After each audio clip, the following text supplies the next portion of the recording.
Netra face wash, ये कोई cosmetic नहीं, आयुर्वेदिक औषधि है।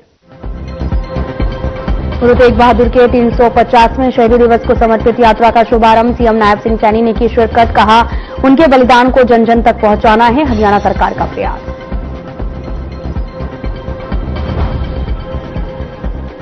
अल-फलाह यूनिवर्सिटी पर ईडी की बड़ी कार्रवाई, यूनिवर्सिटी के अकाउंट की हो रही जांच, साथ में क्राइम ब्रांच और स्थानीय पुलिस की टीम मौके पर मौजूद।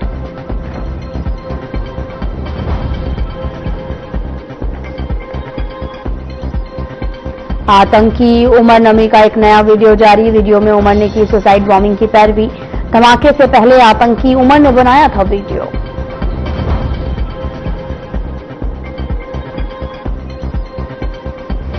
यमुनानगर में नेशनल हाईवे पर बालकुंज के पास भीषण सड़क हादसे में एक की मौत, दूसरा गंभीर रूप से घायल। शव को कब्जे में लेकर जांच में जुटी पुलिस।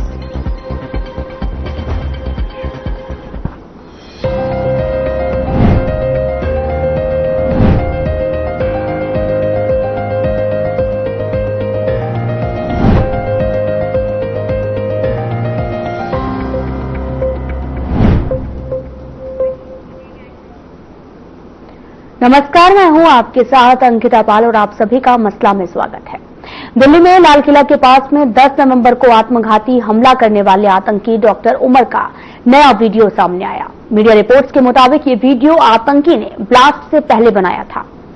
इसमें वे आत्मघाती हमले को लेकर बात कर रहा। इससे माना जा रहा कि वे फिदायीन हमला पहले से प्लान कर रहा था। वीडियो में उमर ने कहा कि एक बात जो नहीं समझी गई, ये शहीद होने के लिए ऑपरेशन मार्टेडम ऑपरेशन है, ना कि सुसाइड हमला। इसको लेकर कई विरोधाभास हैं। दरअसल मार्टेडम ऑपरेशन के लिए माना जाता है कि कोई व्यक्ति निश्चित रूप से किसी जगह पर निश्चित समय पर जान देता है, यानी कि सोची समझी साजिश। इस धमाके से 15 लोगों की मौत हुई है, 20 से ज्यादा लोग घायल हुए हैं। मामले में अब तक 8 लोगों की गिरफ्तारी हुई है, इनमें से 6 डॉक्टर हैं। जांच एजेंसियां इस मॉड्यूल के बाकी सदस्यों और तकनीकी सपोर्ट के नेटवर्क की पहचान में जुटी हैं। इधर हमले की जांच में सोमवार रात को बड़ा खुलासा हुआ है। एनआईए ने बताया कि व्हाइट कॉलर टेरर मॉड्यूल पहले हमास की तरह ड्रोन और रॉकेट से हमला करना चाहता था। यह प्लानिंग हमास द्वारा 7 अक्टूबर 2023 को इजराइल पर किए गए हमले की तर्ज पर बनाई गई थी। एनआईए को यह जानकारी आत्मघाती हमलावर डॉक्टर उमर उन नमी के एक और साथी जसीर बिलाल यानी कि दानिश को गिरफ्तार किया गया है। दानिश जम्मू कश्मीर के अनंतनाग जिले के काजीगुड़ा का रहने वाला है। एनआईए ने उसे 4 दिन पहले श्रीनगर से हिरासत में लिया था और सोमवार को औपचारिक रूप से गिरफ्तार किया गया है। एनआईए के अनुसार दानिश को छोटे ड्रोन हथियार बनाने, उन्हें मॉडिफाई करने की तकनीकी का अनुभव भी है। उसने डॉक्टर उमर को तकनीकी मदद दी है। आतंकी हमलों को अंजाम देने के लिए ड्रोन और रॉकेट तैयार करने की कोशिश कर रहा था। एजेंसियों ने बताया कि दानिश भीड़भाड़ वाले इलाके में ड्रोन से बम गिराने की योजना बना रहा था ताकि ज्यादा से ज्यादा। और इस दौरान अल-फलाह यूनिवर्सिटी पर जो है वो शिकंजा कसा हुआ है। 8 लोगों की गिरफ्तारी हुई है, 6 लोग शामिल हैं।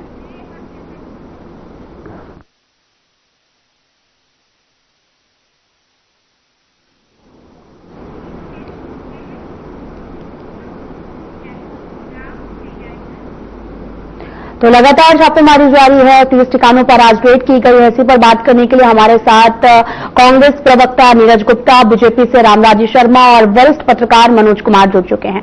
सबका बहुत बहुत स्वागत है। तो सबसे पहला जो सवाल है वो मेरा नीरज गुप्ता जी आपसे है। अगर देखा जाए तो एक वीडियो जो है उमर का काफी ज्यादा वायरल हो रहा और आज यहाँ पर ये वीडियो आपको दिखाने भी वाली हूं मैं, और साथ ही आपको बताते चले कि उन्होंने ये कहा कि ये एक सुसाइड बॉम्बिंग नहीं है, मार्टियार्ड ऑपरेशन है। देखिए, ये पहली बात तो हमला होना ही चाहिए था। अगर हमला हुआ तो बहुत निंदनीय है, हम इसकी निंदा करते हैं और आतंकवादी देश में कहीं भी हो इसकी कड़ी कार्रवाई होनी चाहिए। देखिए, सबसे बड़ी मैं आप किसी आरोप प्रत्यारोप चलेगा तो मैं कुछ बोलूंगा तो बीजेपी वाले प्रस्ताव चलाएंगे, लेकिन एनआईए की फेलियर है। देश की सेंट्रल गवर्नमेंट क्या कर रही थी? देखिए, फरियाद दिल्ली सटा हुआ इलाका है, 300-400 किलो आरडीएक्स मिलना बहुत बड़ी बात है। ये 1 महीने या 10 दिन की प्लानिंग नहीं है। इतना आरडीएक्स अगर दिल्ली से सटी सीमा पे आता है तो ये भी एजेंसी की फेलियर है। एजेंसी पता लगाई थी कि उस यूनिवर्सिटी में क्या चल रहा है क्या नहीं। आप जब सब कुछ हो लिया उसके बाद निर्दोष लोग मारे गए, उस पर कार्रवाई करना तो बनता ही बनता है। और मैं तो कड़ी कार्रवाई होनी चाहिए, सब कुछ जांच होनी चाहिए। उसमें क्या होगा, टेरिस पड़ रहा था, कुछ पड़ता, हम इसमें सरकार के साथ हैं। टेरिस को किसी भी हद तक बर्दाश्त नहीं किया जा सकता। लेकिन देखिए वो लाल किले में दिल्ली में घूम रहा है और सब कुछ कर रहा है, गाड़ी में कई 5-6 घंटे बैठा रहा, वीडियो भी जारी किया और एनआई को भनक भी नहीं है। देश की सेंट्रल एजेंसी को नहीं है, जबकि गृह मंत्री चिल्लाते हैं, जबकि इनके प्रवक्ता बोलते हैं चाणक्य है भैया। अजीत डोभाल गृह मंत्री क्या कर रहे थे? आतंकवाद में कोई लगाम नहीं है। जब हमारी सरकार में हमले होते तो क्या कहते, सरकार फेल है जी, इनके तो आप हमले हो रहे, इनके रुके हुए। अब मैं क्या बोल रहा हूँ, लाल किले में हमला हो गया तो देश का दिल कहा जाता है, तो ये हम भी कह सकते हैं सरकार फेल है। लेकिन हम इस पर राजनीति नहीं करना चाहते, हम ये चाहते हैं इन पर कड़ी कार्रवाई होनी चाहिए। पकड़ने आना चाहिए इसके मास्टरमाइंड कौन था, कहां से सूत्रधार ने, सब पे कार्रवाई चाहिए। इस यूनिवर्सिटी में भी कार्रवाई होनी चाहिए, यूनिवर्सिटी की जांच होनी चाहिए, अकाउंट की जांच होनी चाहिए। कोई टेरिस के लिए फंड तो नहीं मिला, अगर उस पर कार्रवाई मिलती है तो उसको बैन करना चाहिए। अगर नहीं मिलते तो यूनिवर्सिटी को छेड़ना नहीं चाहिए। देखिए स्टूडेंट के बच्चों को भी सवाल है, सवाल ये नहीं है वो बच्चे मुस्लिम है या किसी भी हो, बच्चे हैं, लेकिन जो कार्रवाई की उसको छोड़ना नहीं चाहिए। लेकिन मैं क्या चाहूंगा, सरकारी एजेंसी हमारी क्या कर रही थी? ठीक है, रामराज शर्मा जी जवाब दीजिए। सवाल तो बनता है कि सरकारी जो एजेंसियां हैं वो लगातार क्या कर रही थी। रामराज शर्मा जी उन्होंने तमाम तरह के सवाल किए हैं कि यूनिवर्सिटी में, सोचिए यूनिवर्सिटी में जो 4 डॉक्टर जो पढ़ाते हैं, जो लोगों की जान बचाने का काम करते हैं, यहाँ लेने का काम कर रहे थे। रामराज शर्मा जी देखो, मैं आपको बताना चाहूंगा, ये यूनिवर्सिटी ना होकर आतंकवाद की फैक्ट्री है और ये कांग्रेस के टाइम में फैक्ट्री लगाई गई है और इसके चेयरमैन के भाई को गिरफ्तार कर लिया गया है। इसके चेयरमैन को सम्मन किया गया है, बहुत जल्दी वो भी गिरफ्तार हो जाएगा जी। और जिस तरह से ये कांग्रेस का प्रवक्ता ने कहा वे एजेंसियां फेल है, मैं इनको बताना चाहूंगा एनआईए फेल है, एजेंसियां फेल हैं। अरे मेरे भाई, एजेंसी पीछे लगी हुई थी कि पहले वो दिल्ली गया और उसके बाद उसने हताशा में जल्दबाजी में कदम उठाया था क्योंकि उसको डर था वो गिरफ्तार हो जाएगा, क्योंकि उसके साथी गिरफ्तार हो चुके थे और वो गिरफ्तार होने वाला था। तो वो एजेंसियों ने अच्छा काम किया समय तो रहते हुए, नहीं तो बहुत बड़ा हादसा हो जाता। और मैं आपको बताना चाहूंगा, इसको लाइसेंस मिला था कांग्रेस के टाइम में मिला था। ये आतंकवाद की फैक्ट्री कांग्रेस के टाइम की खोली हुई है और जिस तरह से कांग्रेस पार्टी ने हमारे देश को बर्बाद जी रामराज शर्मा जी, यूनिवर्सिटी की अगर हम बात करें, नीरज गुप्ता जी ने भी सवाल किया था यूनिवर्सिटी को लेकर कि अल-फलाह यूनिवर्सिटी जो है वो यहाँ पर कितने सारे छात्र पढ़ते हैं और इतना बड़ा जो कारनामा 2023 से लिंक जुड़कर सामने आया, उनकी डायरी भी खंगाली गई है जहां पर लगातार प्लान बनाया जा रहा था। ऐसे यूनिवर्सिटी के अंदर, और हरियाणा में भी आप ही की सरकार है, दिल्ली में भी आपकी सरकार है। हमारी एजेंसियां उनके पीछे लगी हुई थी, एजेंसियां हमारी फोर्स पीछे लगी। मैं इनसे बात कर रहा हूँ एजेंसी की, मैं फेलर का कहना मतलब ये है कि एजेंसी इतने सालों इतने महीनों से क्या कर रही है। जब 300-400 किलो आरडीएक्स यूनिवर्सिटी में पहुंच गया तब एजेंसी क्या थी? ये बात तो घुमाते हैं, कांग्रेस में ठिकरा फोड़ते हैं, आप कोरेंगे जी कांग्रेस ने किया। अरे कांग्रेस ने पढ़ाने का लाइसेंस दिया था भैया, 12-13 साल से सरकार आपकी है, सेंटर से भी यहाँ पे है। हमारी सरकार में तो कोई ऐसा टेररिस्ट एक्टिविटी नहीं हुई, बताइए। अगर 10 साल हमारी सरकार है, 2004 से 14 में लाइसेंस दिया, कौन सी टेररिस्ट एक्टिविटी हुई है लखनऊ में? जवाब दीजिएगा। हमारे साथ वरिष्ठ पत्रकार जी भी जुड़े हुए हैं, उनसे भी सवाल करना है मुझे। हमारी फोर्स पीछे लगी हुई थी, हमारी फोर्स ने पकड़ा, हमारी एजेंसियों ने पकड़ा इसको, एजेंसियां सजग थी, एक्टिव थी, तभी तो ये संभव हो पाया, नहीं तो बहुत बड़ा नुकसान हो जाता। और हताशा में उसने कदम उठाया था, उसके पीछे लगी हुई थी एजेंसी, हमारी फोर्स पीछे लगी हुई थी। और दूसरा मैं आपको बताना चाहूंगा, जिस तरह से कांग्रेस का पिछला कल्चर रहा है डिवाइड एंड रूल का, कांग्रेस हमारे देश को मुस्लिम राष्ट्र बनाना चाह रही थी। जिस तरह से इमरजेंसी में इन्होंने हिंदू भाइयों का पकड़ का मसरूम भी कर दिया और मुसलमानों को छेड़ा तक नहीं उन्होंने।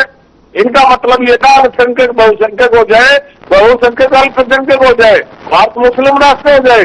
इनसे मैं पूछना चाह रहा हूँ, जिस तरह से पीओके को थाली में परोस के इन्होंने पाकिस्तान को दे दिया और सरदार पटेल जी के पास में 12 वोट थे, उन्हें जवाहरलाल नेहरू के पास में 1 वोट था, उन्हें जवाहरलाल नेहरू को तो आगे बढ़ा दिया। सरदार पटेल जो लोह पुरुष के नाम से विख्यात हैं, बहुत मजबूत हमारे गृह मंत्री थे उस टाइम में, वो महान स्वतंत्रता सेनानी थे, उनको पीछे कर दिया। और ये चाणक्य के बारे में कह रहे हैं, इनको चाणक्य जो हमारे अमित शाह जी हैं, केंद्रीय गृह मंत्री हैं, चाणक्य के रूप से विख्यात हैं, लोह पुरुष हैं, सरदार पटेल के बाद में सबसे मजबूत गृह मंत्री के रूप में जाने जाते हैं। वो इनको सपने में दिखाई देते हैं।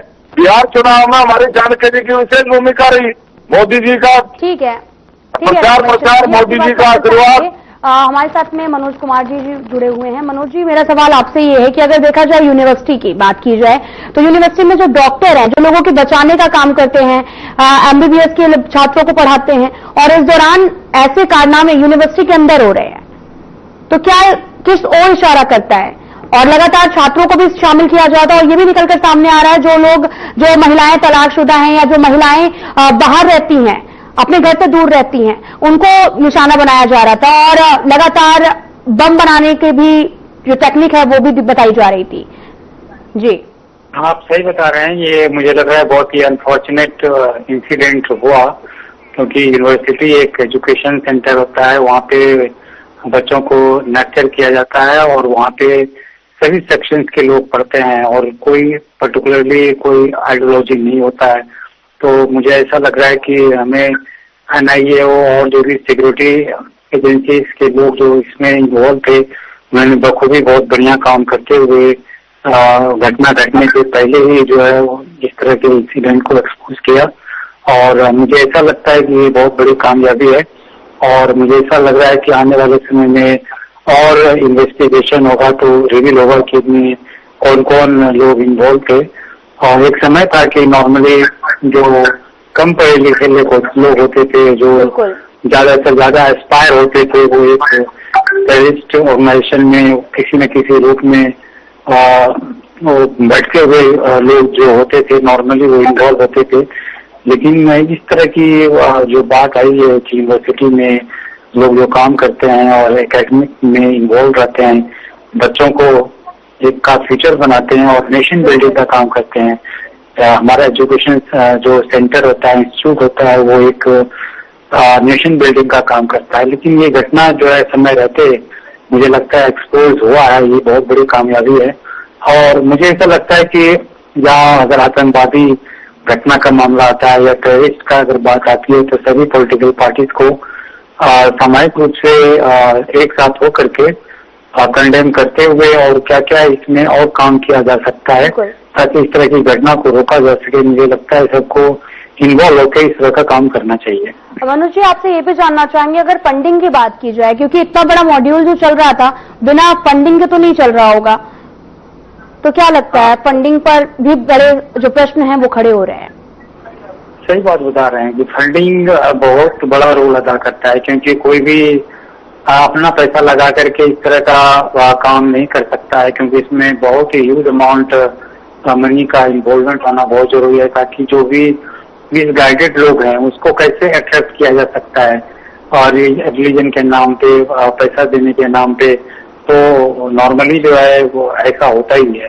तो मुझे ऐसा लग रहा है कि जिस तरह से हमारी एजेंसियां काम कर रही है और एक्सपोज कर रही है और नेटवर्क को भी फाइंड आउट कर रही है, तो इससे जो है एक्सपोज होगा और जो भी इस नेटवर्क में जो भी लोग इन्वॉल्व होंगे वो पकड़े जाएंगे और आने वाले समय में मुझे लगता है यूथ और जो भी हमारे लोग हैं वो सीख लेंगे और इस तरह के एक्टिविटीज में इन्वॉल्व नहीं होंगे और हमारा मिशन जो है स्ट्रॉन्ग होगा।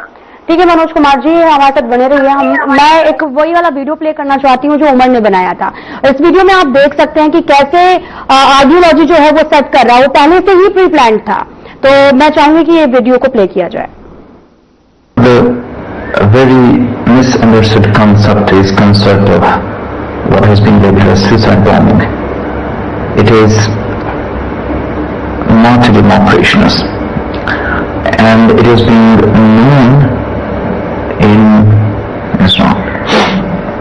There are multiple contraindications, and there are multiple arguments that have been brought against it. Martyrdom operations. When a person presumes that he is going for sure die at a particular place, at a particular time,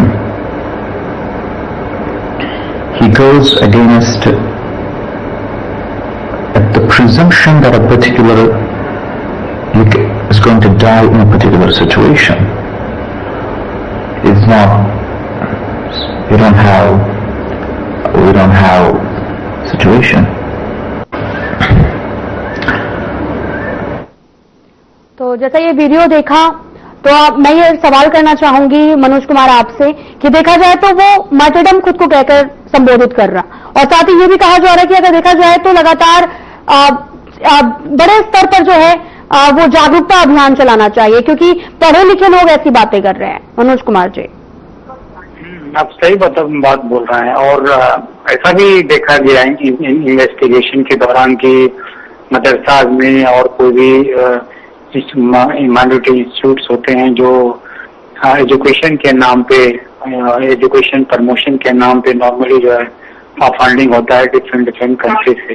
तो मुझे ऐसा लग रहा है कि उस पर जो है क्लोजली मॉनिटर होना चाहिए और उसका जो है जो भी फंडिंग आता है उसका रिव्यू करना चाहिए कि एक्चुअली जो है जो भी फंड आता है उसको एक्चुअली एजुकेशन के नाम पे आता है तो क्या उस पर खर्च हो रहा है या नहीं हो रहा है या कोई अदर एक्टिविटीज में और इसका यूज तो नहीं हो रहा है। तो मुझे लग रहा है कि हमारे एजेंसीज को और जो लोकल लेवल पे भी जो हमारे संस्थाएं हैं, चाहे पुलिस भी हो उसको भी, चाहे और भी हमारे जो डिपार्टमेंट्स हैं, गवर्नमेंट डिपार्टमेंट्स हैं, उनको बखूबी इवेल्युएट करना चाहिए कि अगर कोई फंडिंग आया है तो किस तरह से यूज कर रहा है।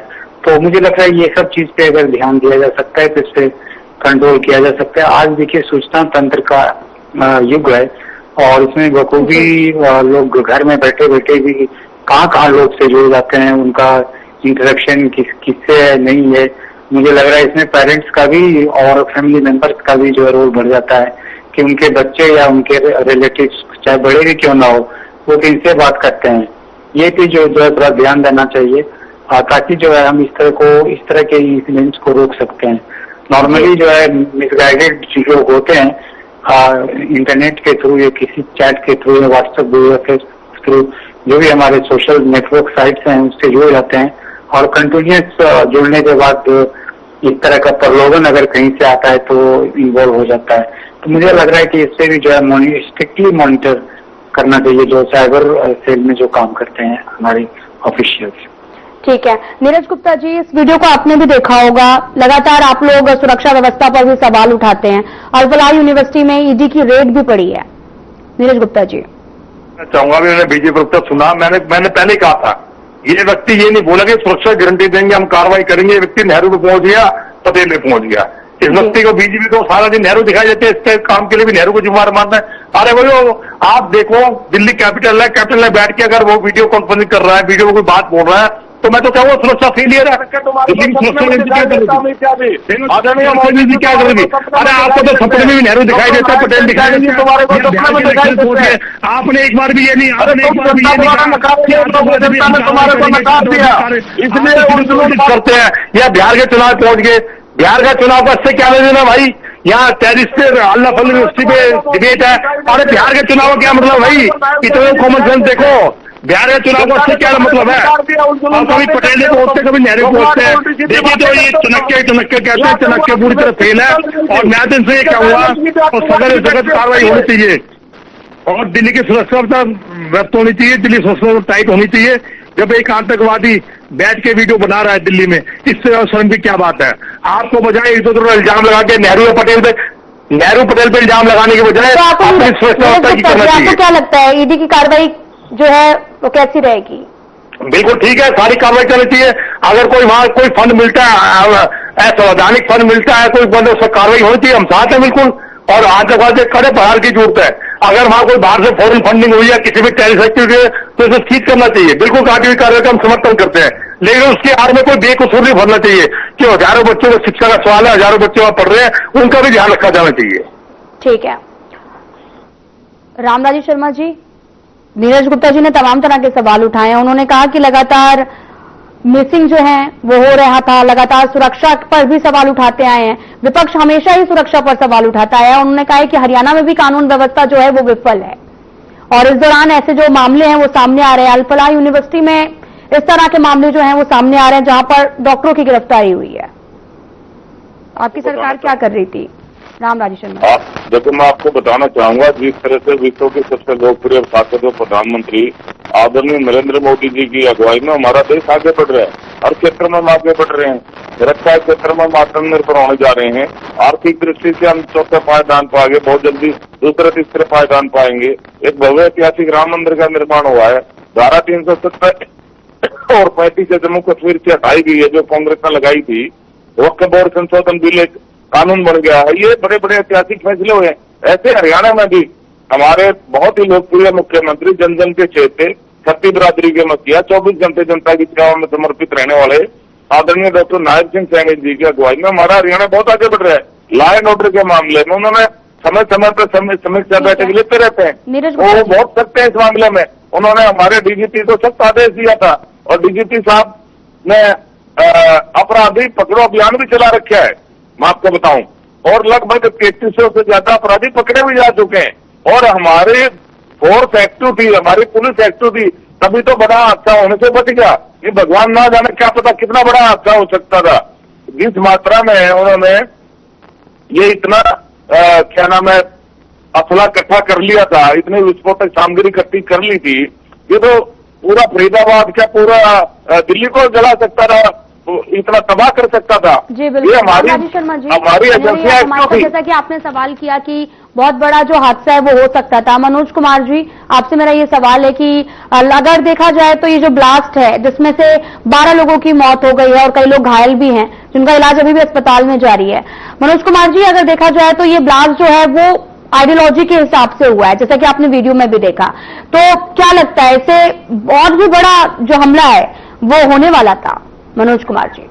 आप सही बताया है कि हालांकि पिछले कुछ सालों से इस सब की घटना जो है नहीं हो रही थी, लेकिन पिछले मुझे ऐसा लग रहा है कि 7-8 साल के बाद इस तरह की घटना जो है वो हुई है, और खास करके दिल्ली में।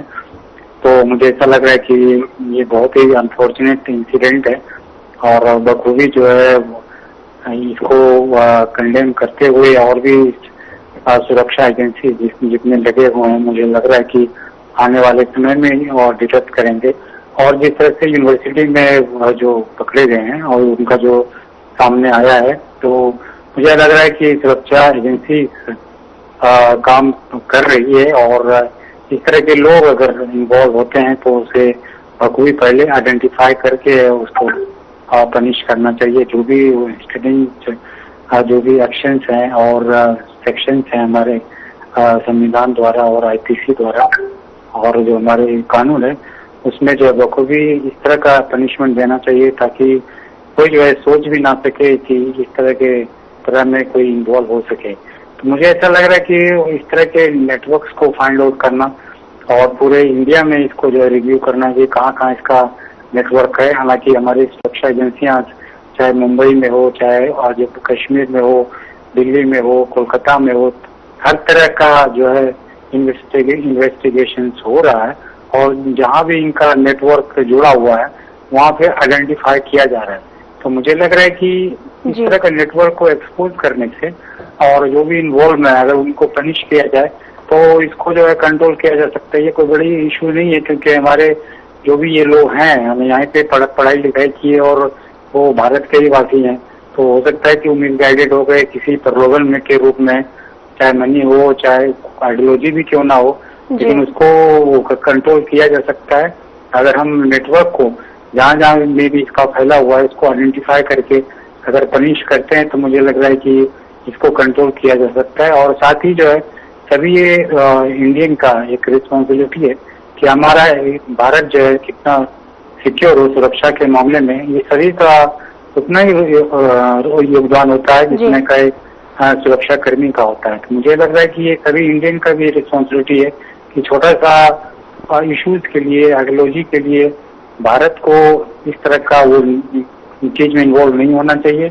और मुझे लगता है कि तो इंडिया हमारा सुरक्षित कैसा हो, सभी को इस तरह के रूप में काम करना चाहिए, क्योंकि पाकिस्तान हमारा नेबर जो है वो चाहता है कि इंडिया को डिस्टेबलाइज किया जाए, इसको जो है किसी न किसी रूप में प्रॉब्लम क्रिएट किया जाए, लेकिन मैं यही कहना चाहूंगा कि हमारे जो भी लोग हैं इस तरह के रूप में इन्वॉल्व ना हो और हमारा देश कैसे आगे बढ़े, सुरक्षा रूप में कितना सशक्त हो, इस पे काम करना चाहिए ताकि एक अच्छा भारत और अच्छा समाज हम बना सकते हैं और वर्ल्ड में जो है एक अच्छा स्थान जो है भारत का हो सकता है, चाहे इकोनॉमी हो, डिफेंस हो, सभी रूप में हम जो है अच्छा भारत बनाने में सभी का योगदान जरूरी है। जी बिल्कुल। मनोज कुमार जी आपका बहुत बहुत धन्यवाद। रामराजी शर्मा जी, नीरज गुप्ता जी हमारे साथ जुड़ने के लिए आपका बहुत बहुत धन्यवाद। तो 4 राज्यों में लगातार जांच पड़ताल तेज है और 30 ठिकानों पर आज रेड की गई है। फ्लैश बुलेटिन में इतना ही। नमस्कार।